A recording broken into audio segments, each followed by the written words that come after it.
గత వీడియోలో మనం టెక్నికల్ ఎనాలిసిస్ అంటే ఏంటో తెలుసుకున్నాం. అయితే ఒక చార్టును చూసినప్పుడు మనకు కనిపించే ఆ ఎరుపు, ఆకుపచ్చ రంగు గీతలను క్యాండిల్ స్టిక్స్ అంటారని మనకు తెలుసు. కానీ ఆ ఒక్క చిన్న క్యాండిల్ లోపల ఎంత సమాచారం దాగుందో మీకు తెలుసా? ఒక మనిషిని అర్థం చేసుకోవడానికి డిఎన్ఏ ఎలాగో, ఒక స్టాక్ కదలికను అర్థం చేసుకోవడానికి ఈ ఓహెచ్ఎల్సి అలాగనమాట. ఈరోజు వీడియోలో ఈ రహస్యాన్ని ఛేదిద్దాం. Let's get started. మిత్రులారా, ఒక క్యాండిల్ అనేది ఒక నిర్ణీత సమయంలో ధర ఎలా కదిలిందో మనకు చెబుతుంది. మీరు 1 డే చార్ట్ చూస్తుంటే ఒక్కో క్యాండిల్ ఒక పూర్తి రోజు కథను చెబుతుంది. ప్రస్తుతం ఏప్రిల్ 2026లో మార్కెట్ చాలా వేగంగా కదులుతోంది. ఉదాహరణకు నిఫ్టీ 50 ప్రస్తుతం 20,450 పాయింట్ల వద్ద ఉంది. ఈ స్థాయికి అది ఎలా చేరుకుందో తెలియాలంటే మనం ప్రతిరోజూ ఏర్పడే ఆ క్యాండిల్ను విశ్లేషించాలి.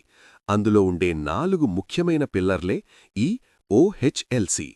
ప్రతి క్యాండిల్లో 4 భాగాలు ఉంటాయి. 1. ఓపెన్. మార్కెట్ లేదా ఆ నిర్ణీత సమయం మొదలైనప్పుడు షేర్ ధర ఎక్కడ ఉందో అది ఓపెన్. 2. హై. ఆ సమయంలో ధర వెళ్లిన గరిష్ట స్థాయి అంటే హైయెస్ట్ పాయింట్. 3. లో. ఆ సమయంలో ధర పడిపోయిన కనిష్ట స్థాయి అంటే లోవెస్ట్ పాయింట్. 4. క్లోజ్. ఆ సమయం ముగిసేసరికి ధర ఎక్కడ స్థిరపడిందో అది క్లోజ్.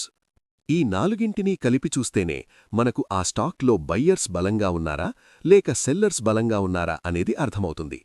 రంగులను బట్టి మనం ట్రెండును ఎలా గుర్తుపట్టాలో చూడండి.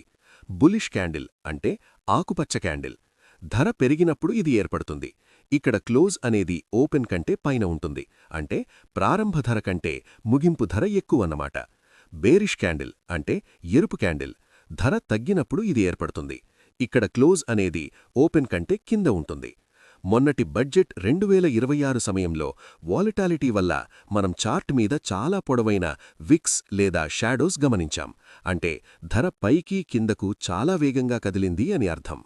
మిత్రులారా, ఈ ఓహెచ్ఎల్సి గురించి మీకు అవగాహన వస్తే మీరు సగం చార్ట్ రీడింగ్ నేర్చుకున్నట్లే. మన వెల్త్ లాలో ఒక సూత్రముంది. అక్షరాలు తెలిస్తేనే చదవడం వస్తుంది, ఈ 4 పాయింట్లు తెలిస్తేనే సంపాదించడం వస్తుంది. వచ్చే 13వ వీడియోలో మనం ఈ క్యాండిల్స్ ఇచ్చే అద్భుతమైన సిగ్నల్స్ అంటే హ్యామర్ మరియు షూటింగ్ స్టార్ వంటి ప్యాటర్న్స్ గురించి నేర్చుకుందాం. ఈ వీడియో మీకు నచ్చితే లైక్ చేయండి. మీరు చార్ట్ చూసేటప్పుడు ఏ టైం ఫ్రేమ్ వాడతారో కింద కామెంట్ చేయండి. మన హేమశేఖర్స్ వెల్త్ లా ఛానల్ని సబ్స్క్రైబ్ చేయడం మర్చిపోకండి.